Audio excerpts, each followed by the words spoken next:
तो target with PS Parihar channel में आपका स्वागत है। आज के इस वीडियो में हम लोग बात करेंगे सबसे पहले नीट पेपर लीक की और उसके बाद में बात करेंगे एलटी ग्रेड शिक्षक भर्ती की और जीआईसी विद्यालयों की दुर्गति की।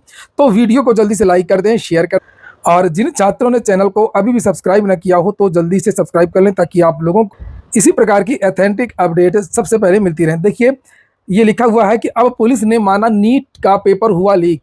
जो भी भर्ती का पेपर इस समय हो रहा है, सारी भर्तियों के पेपर लीक हो रहे हैं। पिछले 6 महीने के पेपर देख लीजिए, चाहे सीटेट का हो, यूपी पुलिस का हो, आरओ का हो, बीपीएससी का भी पेपर के बारे में आपने सुना होगा कि झारखंड में पढ़वाया गया था, उसकी जांच भी हुई। उसके बाद में अब ये देख सकते हैं आप लोग, नीट लगातार कार्रवाइयां भी हो रही हैं, गिरफ्तारियां भी हो रही हैं, लेकिन ये चीज रुकने का नाम ही नहीं ले रही है। लिखा हुआ है कि पटना पुलिस ने कोर्ट को बताया है कि अभियुक्तों ने नीट का प्रश्न पत्र लीक कर कदाचार किया है। और जबकि नीट की जो एग्जाम अथॉरिटी है उसने मना किया है, सिरे से इनकार किया कि ऐसा कहीं कुछ नहीं है।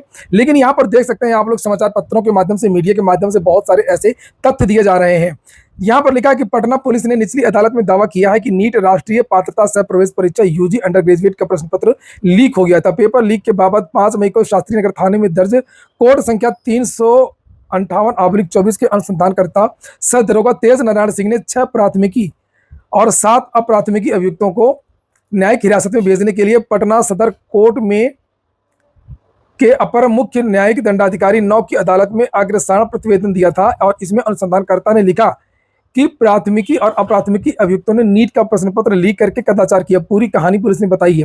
पुलिस के पास आरोप पत्र समर्पित करने के लिए पर्याप्त साक्ष्य हैं और प्राथमिकी आईपीसी की धारा 407, 408, 409, 120 बी के तहत की गई है। एसआईटी गठित की गई है। एसएसपी राजीव मिश्रा ने एसआईटी का गठन कर दिया है, जिसका नेतृत्व सिटी एसपी चंद्र प्रकाश करेंगे। टीम में 2 डीएसपी संवर्ग के अधिकारियों के अलावा 6 इंस्पेक्टर और तकनीकी सेल की टीम को शामिल किया गया है। लिखा हुआ है कि इधर गिरफ्तार अभ्यर्थी जो छात्र पकड़ा गया था, आयुष राज ने बताया है कि खेम नीचक बॉयज हॉस्टल में उसकी तरह 20-25 अभ्यर्थी उत्तर रट रहे थे। अभ्यर्थियों के माता पिता दानापुर नगर परिषद के जेई सिकंदर प्रसाद यादवेंदु ने गिरफ्तारी के बाद बताया था कि प्रीति प्रति अभ्यर्थी 40 लाख में सौदा हुआ था। 40 लाख में नीट की जो सीट है वो बेचने का सौदा यहाँ पर किया गया था। ऐसे में माना जा रहा है कि माफिया करीब 3 अरब का वारा न्यारा करने वाले थे। अगर ये 20-25 लोग, अगर ये काम पूरा हो जाता तो 3 अरब का कारोबार करते। उसको लेकर के भी यहाँ पर ये देख सकते हैं लिखा हुआ 3 अरब नहीं, ये तो अगर पेपर लीक हुआ है तो बात केवल इतनी नहीं होगी, बात इससे बड़ी होगी। सभी जानते हैं कि अगर पेपर एक बार वहां से निकला, व्हाट्सएप का युग है, टेलीग्राम का युग है, सोशल मीडिया का जमाना है, वो वायरल होता ही है। नीचे यहाँ पर लिखा है कि नीट यूजी पेपर लीक करके माफिया केवल पटना में 3 अरब के, केवल पटना की बात की जा रही है। हालांकि एक बिहार और झारखंड में हुई ताबड़तोड़ कार्रवाई ने उनके मंसूबों पर पानी फेर दिया और अभियुक्तों को जेल भेजने के बाद पटना पुलिस अब उनके मोबाइल रिकॉर्ड से लेन देन का ब्यौरा निकाल रही है। माना जा रहा है कि माफिया भर्तियों से सौदे की पूरी रकम नहीं वसूल पाए, लेकिन मोटी रकम की उगाही किए जाने से इनकार नहीं किया जा सकता। तो एडवांस तो कुछ ना कुछ लिया ही होगा। पूरा गेम यहाँ पर बताया गया है कि पहले इन विद्यार्थियों को पेपर दिया जाता है। अगर पेपर फंस जाता है, अगर विद्यार्थी मिलान कर लेता है एग्जाम में, तो फिर शाम को या दूसरे दिन जो कुछ एडवांस पैसा है वो दे दिया जाता है। लिखा, गिरोह की रकम उगाही के तौर तरीके के बारे में पुलिस को पता चला कि प्रश्न पत्र 100% मिलने के बाद ही सौदे की पूरी रकम ली जाती है। इससे पहले कुछ अग्रिम लिए जाते हैं। कई अभ्यर्थी से अग्रिम राशि भी नहीं ली गई थी। इसके एवज में उनके डॉक्यूमेंट्स वगैरह और चेक वगैरह रख लिए जाते हैं। यहाँ पर लिखा हुआ है कि नीट पेपर लीक में गिरफ्तार किया गया जिले का सरबहदा निवासी नीतीश कुमार 32 साल का है और इसी वर्ष बीपीएससी जो टीआरई का एग्जाम हुआ था उसके द्वारा आयोजित शिक्षक बहाली का प्रश्न पत्र लीक करने के मामले में जेल गया था। उसे आर्थिक अपराध की टीम ने गिरफ्तार कर जेल भेजा था। बाद में उसकी जमानत हो गई थी और सूत्रों की माने तो प्रारंभिक पूछताछ में नीतीश ने बताया कि वह फरार राखी का कारिंदा है और उसका काम अभ्यर्थियों तक प्रश्न पत्र और उत्तर को पहुंचाना होता है एवं उन्हें सुरक्षित स्थान पर रखवाना होता है। जबकि केंद्र सरकार ने नकल विरोधी कानून भी बना दिया है।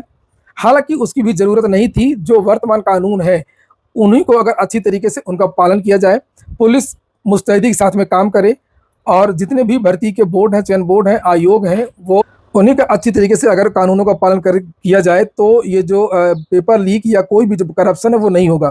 कितना भी सख्त कानून आप बनाएंगे, लेकिन अगर पालन अच्छी तरीके से नहीं होगा, अधिकारियों की, नेताओं की, माफियाओं की अगर मिली भगत रहेगी तो कोई भी कानून इसको रोक नहीं सकता है।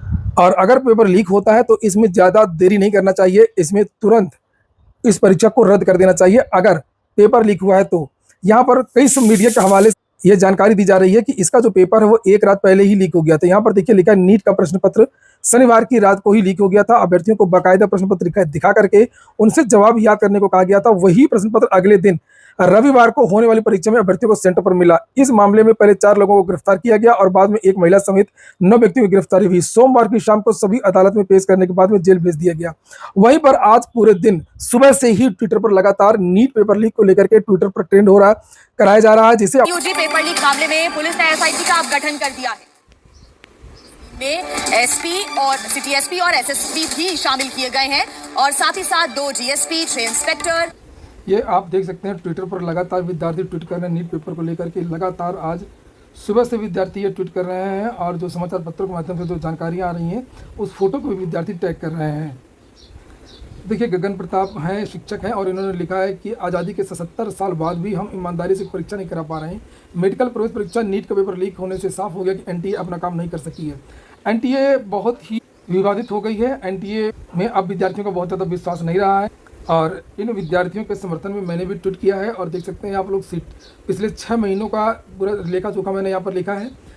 यह वैसे तो हर भर्ती का पेपर आउट हो रहा है, लगभग हर भर्ती का पेपर, चाहे उत्तराखंड हो, राजस्थान हो, बिहार हो, यूपी हो, छत्तीसगढ़ हो, मध्य प्रदेश हो, लेकिन जो प्रमुख भर्तियां हैं उन्हें मैंने यहाँ लिखा है 6 महीने के अंदर कि सीटेट के बारे में सुना होगा आपने। हालांकि केवीएस वगैरह का भी आउट हुआ था। RO ARO paper leak, BPSC TRE, UP police constable, Bihar constable रद्द हुई थी। नीट का पेपर और आरओ एआरओ का पेपर, ये जो प्रमुख परीक्षाएँ हैं, 6 भर्तियों के जो पेपर हैं वो लीक हुए हैं और आप लोग ट्वीट कर सकते हैं। एक बात और बता दूं कि आप लोगों ने अगर ट्विटर पर फॉलो ना किया हो तो ट्विटर पर भी आप लोग मुझको फॉलो कर सकते हैं। ये मेरी आईडी है, आप सर्च करेंगे प्रभा 79 तो आपको ये मेरी आईडी ये देखिए लिखा हुआ प्रभा 79, तो ये मेरी आईडी आपको दिख जाएगी। ये देखिए, ये नीचे यहाँ पर ये टैग कर ये देखिए ट्रेंड हो रहा है नीट पेपर लीक। ये देखिए, अगली सूचना है जीआईसी विद्यालयों की। लिखा, शिक्षकों के अभाव से बिगड़ा राजकीय इंटर कॉलेजों का बोर्ड परीक्षा का परिणाम। आपको पता होगा कि जितने भी जीआईसी विद्यालय हैं उसमें एलटी ग्रेड शिक्षक भर्ती और लेक्चरर के तहत अध्यापक नियुक्त किए जाते हैं। एलटी ग्रेड की वैकेंसी पिछले 6 सालों से आई नहीं है और लेक्चरर की वैकेंसी भी लगभग 4 सालों से नहीं आई है और यही कारण है कि जितने भी जीआईसी वहाँ पर लगभग आधे अध्यापकों की कमी है। और परिणाम क्या हुआ जिससे आप लोग यहाँ पर देख सकते हैं। लिखा, गणित, विज्ञान, अंग्रेजी जैसे महत्वपूर्ण विषयों के शिक्षक न होने से पढ़ाई बाधित। विज्ञान की सीटें खाली रह गई थी, गणित की भी, बायो की भी सीटें खाली रह गई थी। पिछली बार जो भर्ती हुई थी उसमें भी पद रिक्त हो गए थे, कंप्यूटर इत्यादि के भी। और ऐसे बहुत से जीआईसी विद्यालय हैं जहां पर आधे विद्यार्थी भी पास नहीं हो पाए हैं। लिखा है, शिक्षकों के अभाव के कारण आप लोग इस वीडियो को ज़्यादा से ज़्यादा शेयर कर दें और इस वीडियो को लाइक जरूर कर दें। राजकीय कॉलेजों का परीक्षा परिणाम 50% के नीचे पहुंच गया है। गणित, विज्ञान और अंग्रेजी जैसे महत्वपूर्ण विषय शिक्षक न होने के कारण साल भर पढ़ाई नहीं हो सकी, जिससे विद्यार्थी परीक्षा में बेहतरी नहीं कर सके और ऐसे में अधिकांश इंटर के जो विद्यार्थी हैं वो फेल हो गए हैं। फेल किस तरीके से हुए हैं आप लोग यहाँ पर देख लीजिए। ऐसे साफ साफ लिखा हुआ है। एक विद्यालय है राजकीय बालिका inter college GIC Barhada. High school में 31 में से 30 विद्यार्थी उत्तीर्ण हुए हैं और इंटर में 12 में से 4 विद्यार्थी उत्तीर्ण हुए हैं, 12 में से 4। और इसी तरीके से बहुत सारे विद्यालयों के बारे में जानकारी दी गई है। जैसे लिखा कि इंटर की परीक्षा में एक विद्यालय है यहाँ पर दीनदयाल उपाध्याय, 4 विद्यार्थी शामिल हुए थे, 3 फेल हो गए थे। 12 विद्यार्थी इंटर में शामिल हुए थे, 4 विद्यार्थी पास हो पाए थे, 8 विद्यार्थी फेल हो गए थे। इसी प्रकार से इंटर में 27 में से 15 विद्यार्थी फेल हो गए थे। ये एक और विद्यालय है। तो इस बार जो यूपी बोर्ड का जो परिणाम आया है उसमें बताया जा रहा है कि अध्यापक ही नहीं थे, जिसकी वजह से ये जो परिणाम है वो खराब आए।